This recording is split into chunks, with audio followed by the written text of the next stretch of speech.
busway untuk jalur-jalur padat nanti akan kita ganti dengan yang namanya rebus. Saya hanya di kantor mungkin sebentar, 90% sisanya saya akan ada di lapangan. Kartu Jakarta Sehat, rumah sakit negeri dan swasta gratis, sehingga nanti yang pegang kartu ini diberikan baju seragam, sepatu, dan untuk buku-bukunya gratis.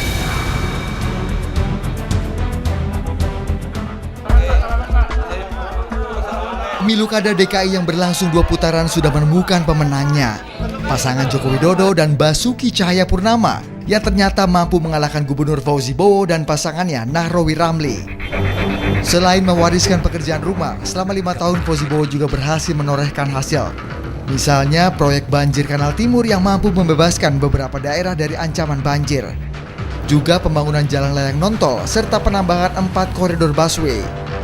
Bagi gubernur dan wakil gubernur terpilih, janji-janji perubahan di berbagai bidang sudah dilontarkan saat kampanye. Masalah transportasi, terutama kemacetan yang menjadi momok, adalah salah satu prioritas. Dengan jargon Move People Not Car, Jokowi berkonsentrasi melakukan pembenahan angkutan umum massal. Jokowi berjanji menyelesaikan pembangunan monorail dan MRT. Juga dengan penambahan armada serta koridor busway. Ide baru Jokowi akan membangun jaringan rel bus seperti di Solo. Kenapa diganti itu? Kalau busway itu sekali angkut hanya 40 orang.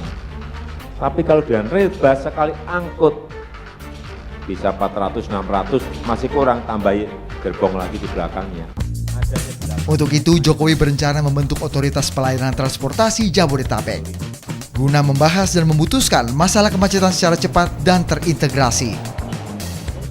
Di bidang pelayanan birokrasi, Jokowi berjanji akan lebih banyak mendelegasikan wewenang menerbitkan perizinan kepada kepala dinas. Fungsinya untuk mempercepat proses keputusan sekaligus menghindari potensi korupsi.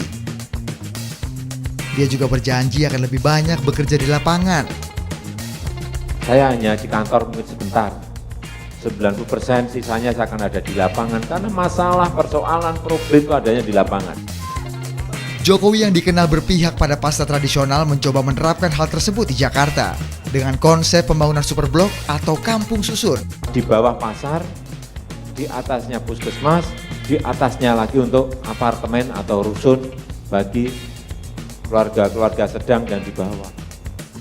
Di bidang kesehatan, tanpa harus mengurus surat keterangan tidak mampu, warga akan diberi kartu Jakarta Sehat sebagai penggantinya. Dengan kartu ini bisa ke puskesmas gratis, poliklinik gratis, rumah sakit negeri dan swasta gratis, sampai yang namanya sakit, kanker, dan cuci darah itu dilayani dengan ini. Begitupun di sektor pendidikan, Jokowi akan menerapkan kartu Jakarta Pintar, sehingga subsidi bagi anak yang kurang mampu lebih tepat sasaran. Kalau pegang kartu platinum yang ini jangan bangga, ini yang sangat miskin. Sehingga nanti yang pegang kartu ini diberikan baju, diberikan baju seragam, sepatu, dan untuk buku-bukunya gratis. Selain itu, ruang terbuka hijau di Jakarta yang masih berkisar di 9,8% akan terus digenjot mencapai target 30% dengan membeli lahan milik warga. Untuk mengatasi banjir yang juga menjadi momok, selain merampungkan proyek banjir Kanal Timur, Jokowi dan Ahok juga akan memperbanyak daerah resapan air serta melakukan pengerukan kali. Janji Jokowi Ahok yang akan membawa perubahan tentu memunculkan harapan besar. Harapan saya bagi rakyat kecil supaya kaki lima jangan digusur. Jangan macet, jangan banjir. Apa-apa murah, jangan mahal. Residents, temporary residents of Jakarta, I think of course we all like to see more progress on dealing with the issues of transportation and air quality and these sorts of things.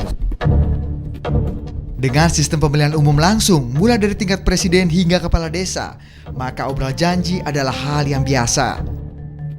Namun data membuktikan mayoritas hanya separuh dari janji para politisi itu yang berhasil direalisasikan.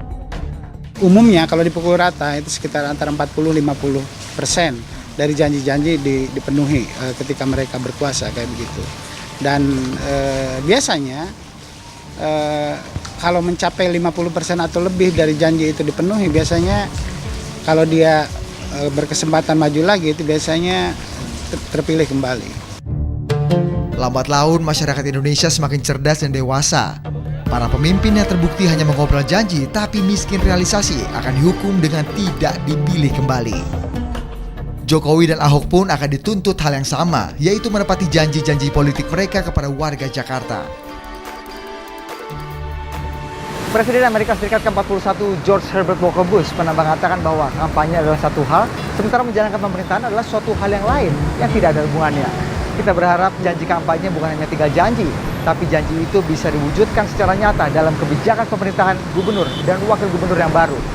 Ingat, masyarakat selalu mengawasi. Budi Adiputro, Wahyu Aribowo, Jakarta.